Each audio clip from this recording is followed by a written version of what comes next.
The Coalition of Reforms and Democracy, Co-principal Moses Wetang'ula says CORD-allied lawmakers in the National Assembly have been instructed to oppose each and every clause in the controversial Security Laws Amendment Bill to be debated in the House tomorrow. But Leader of Majority in the National Assembly, Aden Duale, says the House committees have scrutinized and taken on board some of the views that were proposed to the new set of laws to ensure that they comply with the Constitution and the Bill of Rights. Patrick Amimo has more. Why I'm saying this?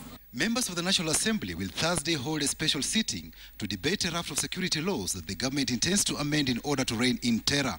We want to make a law for posterity.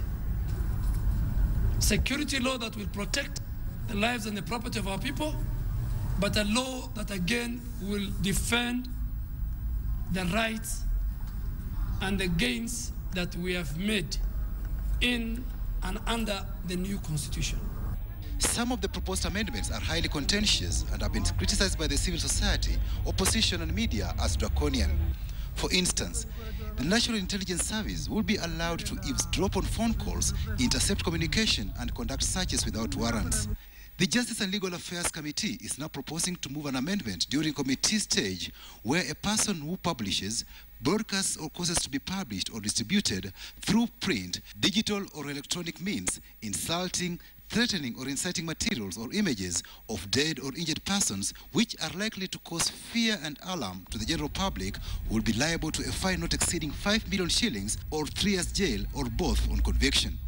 Our position remains that we oppose that bill in totality because the content takes this country more than 30 years back, rolls back the gains made under the new constitution. Members of the National Assembly's Committees on Defense, Legal Affairs and National Security spent over 7 hours Wednesday scrutinizing petitions presented by various stakeholders for amendment. If the amendments they're bringing are already carried by the committees, then we will tell them you're home and dry. The opposition lawmakers met separately to plan how they will counter the government side in the National Assembly.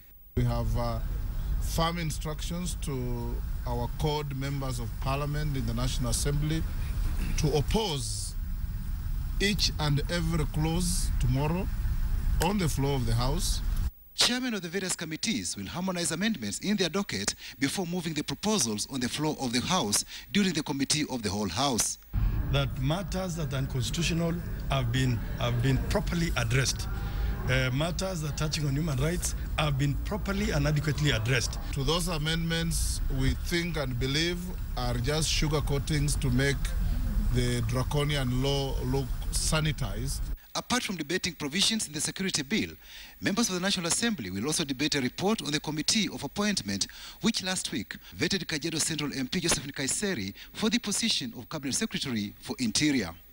A showdown is expected in Parliament Thursday during the third reading of the Security Amendment Bill.